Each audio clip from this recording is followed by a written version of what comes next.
في الوقت ده من كل سنة احنا بنغطي حدث هو الأهم في عالم التلكو، واللي منه بنقدر نعرف التوجه العام للفيندورز والأوبريتورز، وده بيبقى واضح من خلال كم الكي نوتس والنتوركينج ايفنتس والديموز اللي بتتعرض في الحدث ده. زي ما غطينا الحلقة اللي فاتت ليب 23، فالحلقة دي بنغطي ال MWC 2023، الحدث اللي الجميع بينتظره من السنة للسنة عشان يتعرفوا على كل جديد في عالم التلكو. أهلا بيكم في حلقة جديدة من تلكو بايتس بالعربي، وعشان يوصل لكم كل جديد في عالم التلكو تابعونا على اليوتيوب ولينكد إن ومنصات البودكاست المختلفة. وكالعادة هيكون معاكم محمد الديب وأنا باسم علي. ومن غير كلام كتير يلا بينا على المواضيع، وكل سنة وانتم طيبين. مؤتمر السنة دي نقدر نقول إن النتوركس أو الشبكات عموما كان ليها نصيب الأسد، بعيدا عن التركيز على فيرتيكال معينة أو على هايبوثيتيكال أبروتش معين. مؤتمر السنة دي هو عودة للبيزكس للام دبليو سي، وحاولوا يركزوا فيه على يوز كيسز واقعية يستفيد منها الأوبريتورز والإند يوزرز. قبل ما نبدأ بس في تحليل الإيفنت، خلينا نقول لكم الأول للام دبليو سي في أرقام. الإيفنت حضروا حوالي 90 ألف شخص من 202 دولة مختلفة، وضم حوالي 2400 عارض و1000 متحدث أو كينوت سبيكر. 56% من الحضور جايين من شركات أو صناعات ليها علاقة بالموبايل نتورك. 40% من اللي اتكلموا في الإيفنت يا إما دايركتور ليفل أو أعلى شوية، وفي حوالي 21% من الحضور كانوا من السي ليفل برضه. جدير بالذكر إن كان في حوالي 10,000 ميتينج بتحصل يومياً في فترة المؤتمر اللي امتدت من 27 فبراير ل 2 مارس، ودوت طبعاً يوضح لك حجم الزخم اللي حوالين ال MWC. من أهم الثيمز العامة كان النتورك APIs، واللي كان فيه الكثير من المشاركات والإعلانات، واللي من أهمها الإعلان عن Open Gateway، وهو مبادرة من GSMA للاتفاق على مجموعة من ال APIs ما بين الأوبريتورز والكوميرشال فريموركس، واللي من خلالها يقدر الديفولوبر إنه يستخدم خدمات الأوبريتورز زي اللوكيشن سيرفيسز والكواليتي اون ديماند وغيرها في أي مكان في العالم من خلال أي أوبريتور، وده اللي بيدي الابليكيشنز بعد تاني من الانتليجنس والكستمايزيشن. المبادرة دي وغيرها ليها هدف استراتيجي، وهي خلق ريفينيو ستريمز جديدة للموبايل اوبريتورز. فبعد ما الابليكيشنز بقت هي الدومينانت وواكلة السوق، والاوبريتور النهارده اتحول لمجرد بايب بيمر من خلاله الداتا، الاوبريتور عايز هو كمان يبقى شريك في البيزنس موديل الخاص باي ابليكيشن. عايز تعرف مكان الكاستمر ديفايس بدقة عشان تعمل له اعلان كاستمايز ليه هو؟ مفيش مشكلة، هتدفع لينا كاوبريتور عشان توصل للاي بي اي اللي هيدي لك المعلومة دي. عندك ابليكيشن محتاج كواليتي اوف اكسبيرينس معينة زي مثلا الابليكيشن بتاعت الفي ار، برضه مفيش مشكله، هتدفع عشان نشغلك الابليكيشن بتاعك على نتورك سلايس توفر لك الكواليتي اوف اكسبيرينس اللي انت محتاجها، وبالتالي ده هيدي لك ايدج عن بقيه المنافسين في الماركت. المبادره دي بتيجي برعايه 21 من اكبر الموبايل اوبريتورز الموجودين في العالم. في المنطقه العربيه عندنا هنلاقي منهم اي اند واس سي، ومتوافقه مع مبادره كامارا اللي بتتبناها لينكس فاونديشن، اللي مهتمه باختبار التلكو اي بي ايز والتاكد ان هي متوافقه بين مختلف الفيندورز. من الديموز اللطيفة اللي بتبين قوة وأهمية النتورك APIs هو الديمو بتاع تليفونيكا مع كونتنت بروفايدر اسمه سينفو و AWS. في الديمو دوت حصل API integration ما بين تليفونيكا نتورك و AWS Wavelength Service اللي بتقدم ال Edge Services. من خلال الانتجريشن دوت قدرت تليفونيكا إن هي تنقل حدث رياضي لايف بجودة عالية جدا من خلال شبكة ال 5G.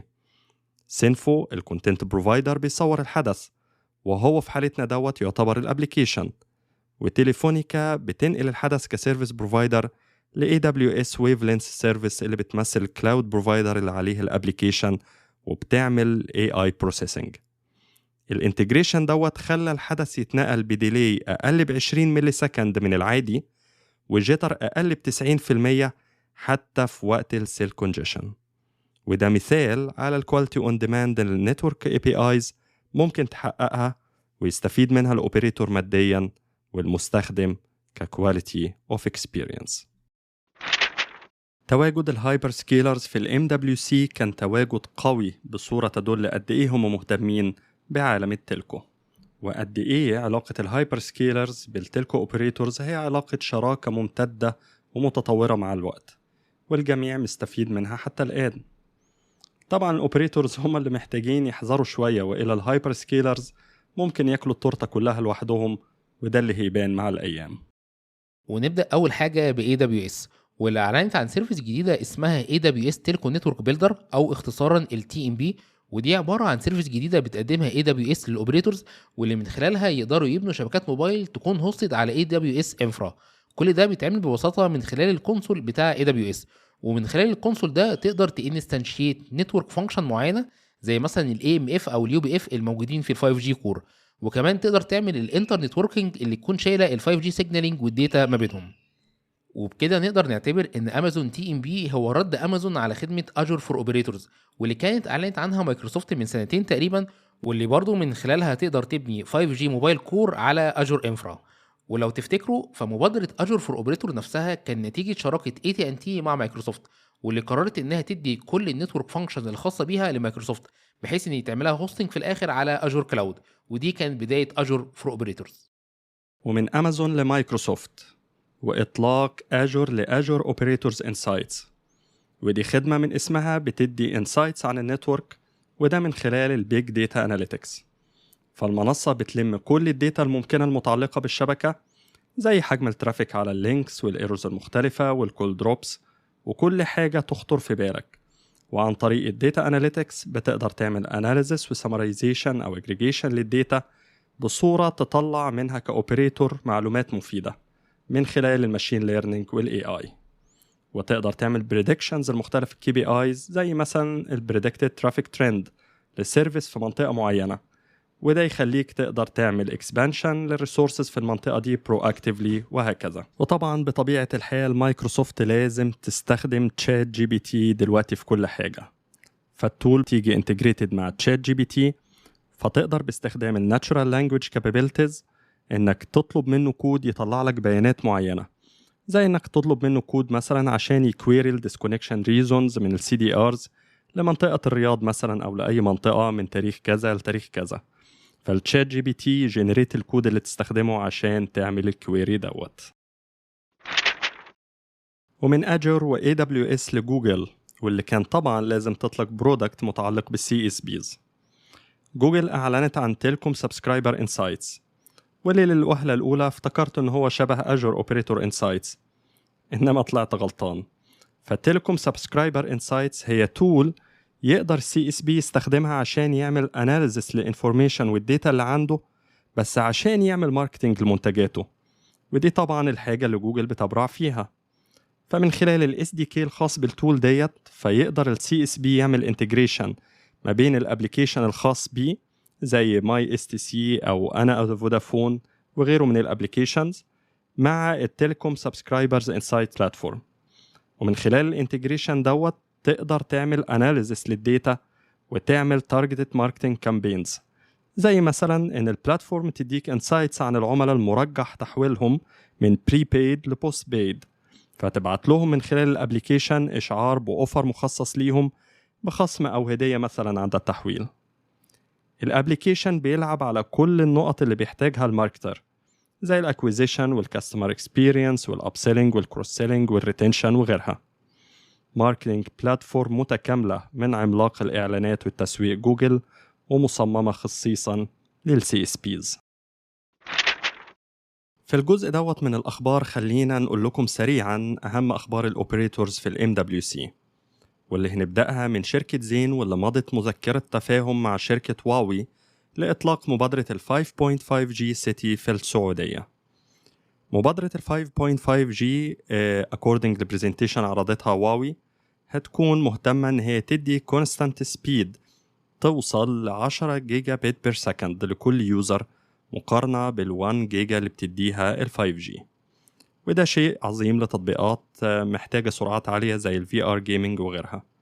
بالإضافة إن هي بتزود من عدد ال IoT connections من 10 مليار حالياً ل 15 مليار، خصوصاً بعد انتشار ال Passive IoT tags اللي مش بتحتاج تقريباً بطارية عشان تشتغل وتبعت داتا، وبالتالي رخيصة ومنتشرة. عدد أجهزة ال IoT الموجودين النهاردة حوالي 15 مليار، ومتوقع إن الرقم ده يتضاعف ويوصل ل 30 مليار في 2030، خاصة في ظل توسع استخدام ال IoT في مجالات زي الزراعة والري والطرق. رؤية هواوي عامة اللي أعلنتها في يوليو من السنة اللي فاتت إن ال 5.5G هيكون مناسب للأوبريتورز اللي بيهتموا بجزئية السكيلابيلتي من داي 1، بمعنى ان يكون عندك انفراستراكشر كبيره تخدم عدد كبير من اليوزرز وفي نفس الوقت بتحافظ على كواليتي اوف اكسبيرينس، وكل ده من دي 1. نقطة برضو كمان مهمة في ال 5.5G وهي الافشنسي الخاصة باستهلاك الطاقة، ودي نقطة بدأ ينتبه ليها كتير من الاوبريتورز بعد الماسيف ديبلويمنتس اللي حاصلة في ال 5G. في ال 2G مثلا كانت الافشنسي واصلة لحوالي 60%، يعني من كل 10 واط انا بستهلكها 6 منهم بيروحوا لارسال البيانات او الداتا، وده رقم الى حد ما كويس. في ال 4G الرقم ده قل ووصل ل 20%، واخيرا في ال 5G وصل ل 10%، وده أسوأ رقم ما بين كل اجيال الموبايل. ال 5.5G أو ساعات بيسموها ال 5G Advanced نظرياً مفروض إنه يشتغل على كل ال 5G باندز الموجودة حالياً، لكن هواوي بتفضل إنه يشتغل على باند ال 6 جيجا هرتز وهو حالياً مش ستاندرد، لكن متوقع إنه يكون ستاندرد في ال 3GPP ريليزز رقم 18 و19 و20، يعني نقدر نعتبره بمثابة مرحلة انتقالية لل 6G اللي المفروض يكون في الماركت بحلول 2030 بإذن الله. في نفس السياق برضو هنلاقي ان زين السعوديه مضت اتفاقيه تفاهم مع راكوتين، بموجبها الشركتين هيتعاونوا مع بعض في جزء الاوران. راكوتين معروف عنها من زمان ايمانها بالاوبن سورس، وان البيزنس موديل اللي قايم عليه قايم على فكره الانتجريشن ما بين المختلف تكنولوجيز اللي موجوده في الاوبن سورس، والانتجريشن ده بيستخدموه في بناء شبكات الموبايل عشان يقدروا يقللوا التكلفه قدر المستطاع. وعلى الناحيه التانيه زين من الاوبريتورز اللي دايما بيحبوا يروحوا للتكنولوجي الجديده. لو تفتكروا فكان هم اول ناس عملوا ديبلويمنت لل 5G ستاند الون كور في السعوديه، او اطلقوا خدمه الفويس اوفر نيو راديو في الكويت. وبالتالي احنا هنا بنتكلم عن شركتين فكره الانوفيشن او ان هم يجربوا يوز كيس جديده في الموبايل نتوركس موجوده في الدي ان ايه عندهم. على الناحية التانية هنلاقي إنه أورنج أعلنت في ال MWC عن بيتا فيرجن من ال 5G Standalone Multi Cloud Network، والبروجكت من أورنج جاي تحت اسم أو كود نيم BQ.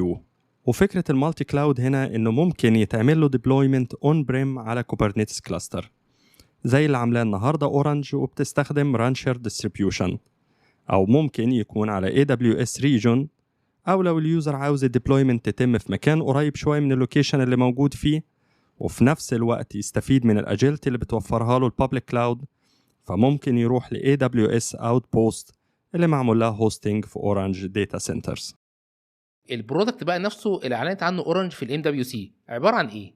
هو عباره عن 5G نتورك جايه من اكتر من موبايل فيندور كانت اورنج اشتغلت معاهم في خلال الفتره اللي فاتت.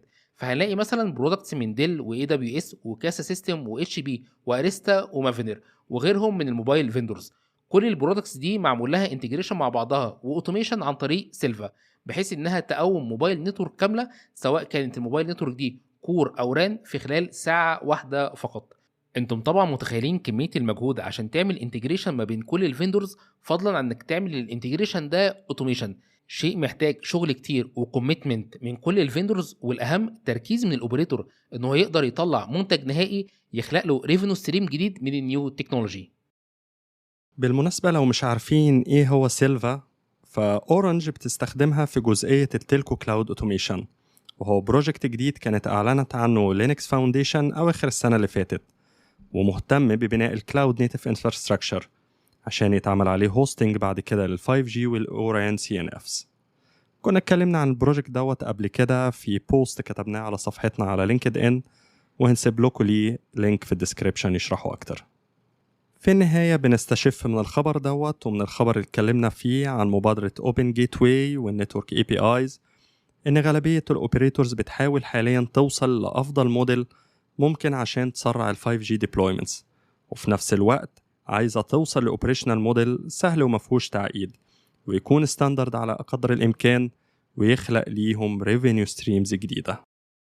حاجه كمان برضو ممكن تلاحظوها وهي ان غالبيه المبادرات اللي احنا اتكلمنا عنها النهارده بيسوقها الاوبريتورز مش الفيندورز، عشان من ناحيه يقدر يماكسمايز البروفيت او ريفينيو اللي جاي له، ومن ناحيه تانية هو حقيقي مش عايز يدخل في مشاكل انتر اوبرابيلتي ما بين الفيندورز زي ما كان بيحصل قبل كده في سوليوشنز بتكون مالتي فيندورز زي مثلا التلكو كلاود. وبكده نكون وصلنا لنهايه حلقه النهارده، واللي احنا حقيقي بنتمنى انكم تكونوا استفدتم منها. استنونا في حلقتنا الجايه ان شاء الله، وما تنسوش تتابعونا على ابل بودكاست، جوجل بودكاست، سبوتيفاي، وطبعا على اليوتيوب عشان يوصل لكم كل الابديتس الجديده من تيلكو بايتس بالعربي. ونحب دايما نشوف تعليقاتكم واقتراحاتكم من أجل تحسين وتطوير البودكاست، ونتقابل الحلقة الجاية إن شاء الله. سبحانك اللهم وبحمدك، نشهد أن لا إله إلا أنت، نستغفرك ونتوب إليك. سلام.